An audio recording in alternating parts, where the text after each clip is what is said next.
Why are we allowing the worst and the worst to come here? Like, do we not have any self-respect? Do we not have any standards, basically?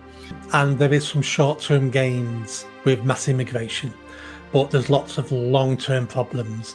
Mass immigration is the modern version of the slave trade, where the rich countries steal people from around the world. Our NHS is a slave organisation.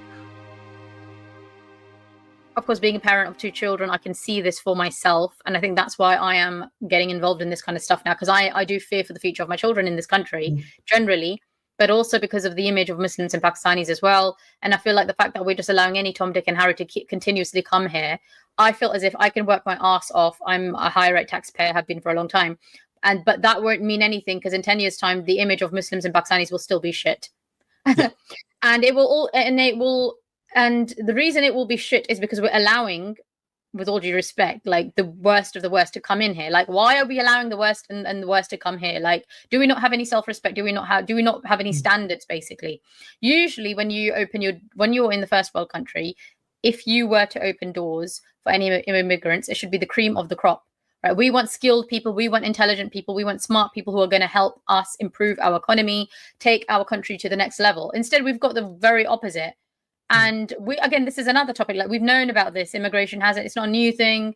It's not that we're talking about this in 2025. This is like decades and decades and decades. Nigel Farage has been banging on about it for a long time. So again, it's a question like, and why, what part do politicians not get? Like, yeah, I just don't understand. Why do you think they're not tackling this the way they need to? Immigration. Because it's difficult. And there is some short-term gains with mass immigration, but there's lots of long-term problems. Now, what most people don't know, most people think the beginning of mass immigration from the late 40s and 50s was fine, and that was all hunky-dory. None of that's true. The white working class of this country have never wanted immigration. So we had the Windrush boat land in 1948, which is seen as the beginning of this. 2 years later, in 1950, the government had to set up a special committee to look at immigration because the people in those areas didn't want any more immigration. That was 2 years after Windrush, but nobody wanted to address it because you get short-term benefits of an increase in the productivity of a country. You get more people spending. Some people are bringing money into the country. So they're short-term benefits. And what's killing our system are politicians who only ever looking at short-term gains. And the reason why they look at short-term gains is because they work on a 4-year political cycle. They all want to be voted in again. What's the point of me spending all my time improving the country that won't take effect for 2 decades from now? I won't even be in politics. I need something to look good in 3 years because I'm up for election again and I want to be voted in again. So that's why our politicians keep making short-term decisions and why a lot of them support mass immigration. Now, we need to move away from discussions of why do we have mass immigration, or from the 40s, 50s, 60s, 70s, because we've had it. People are here. I'm here because of mass immigration. You're here because of mass immigration. We're not going to deport everybody who is a descendant of an immigrant. It's just not going to happen, and shouldn't happen, because most of those people came here legally. So why do we punish people for following the law? But what we need to do now is have a national discussion where we say it ends. This experiment of mass migration ends. So we need to close the borders. We need to almost virtually stop all immigration for several reasons. The first reason is it doesn't benefit this country anymore now. It may have done decades ago, but all the stats are out now. It doesn't benefit us at all. It's a net drain on this country. It's also a drain on the country these people are coming from, because immigration steals the best of them, the richest of them.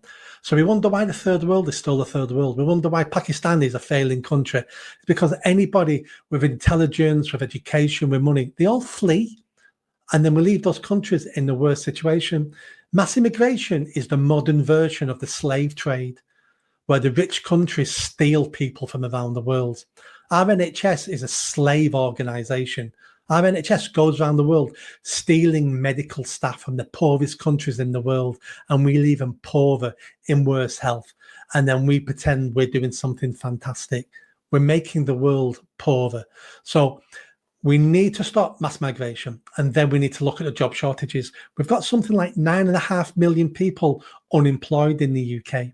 9.5 million people, not all on job seekers, but not working. 9.5 million people. There's your jobs market. If we spent money training them, pushing them off benefits, building the confidence, making sure the new young people leaving school aren't going on benefits, investing in technology. People say, oh, we need mass migration for all the crap jobs. No, we don't. There's machines now that pick strawberries. Robots with 20 arms go around just picking strawberries off bushes. Technology exists for all that, which will get rid of 100 jobs and just create 2 well-paid jobs maintaining the robots. That's what we need to be doing. And then we look, oh, we need migrants to wipe the backsides of our old people.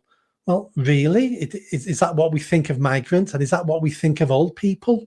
That we import, foreigners to look after them? Well, the answer is no. The first thing we do is take personal responsibility for our old people. It's in the last 20, 30 years we've started dumping them in homes. We treat them like refuge. We take no responsibility for our elderly grandparents. They're a hindrance to us now. But do you know what? When they die, we want the house, though. We'll have the house off them when they're dead, but we're not willing to look after them. So we need to start addressing that as a nation. And we also need to look and get care work. We need to look at care work like we do nurses. We need to look at them and go, you're like an angel, aren't you? We need to pay you like a nurse. And we need to train you like nurses. And when you tell people that you're a carer in a home, we should all go, oh, you're amazing. But at the moment, we just go, oh, you white bums for a living, do you? We disrespect the job. We wonder why people don't want to go into that work. All our job vacancies, all our problems can be solved in this country. It just takes some out-the-box thinking. It takes people with a backbone, and it takes politicians with some grit and determination, who I call statespeople. We need statesmen and stateswomen in the United Kingdom now. We've got too many politicians, and the difference is this. A politician just cares about their job and their career and climbing that greasy pole. A statesman, a stateswoman looks at their country and goes, I'm going to do what's best for my country. And if that ends my career, well, that's fine, because I know I've left my country in a slightly better situation when I found it. They're the sort of people we need leading this country. People who put the country first. People who don't do it for the credit, for the accolade. People who do it because they love the country and they've bought into this country, and their children and grandchildren and great-grandchildren will benefit from this country. That's who we need in Parliament. We need less career politicians. And I agree with that. I sometimes don't understand what the people who are in politics are doing. Like, why have they come? Because it does seem as if I'd like to think they've come for the right reasons, but I guess actions speak louder than words, and they need to put their money where the mouth is.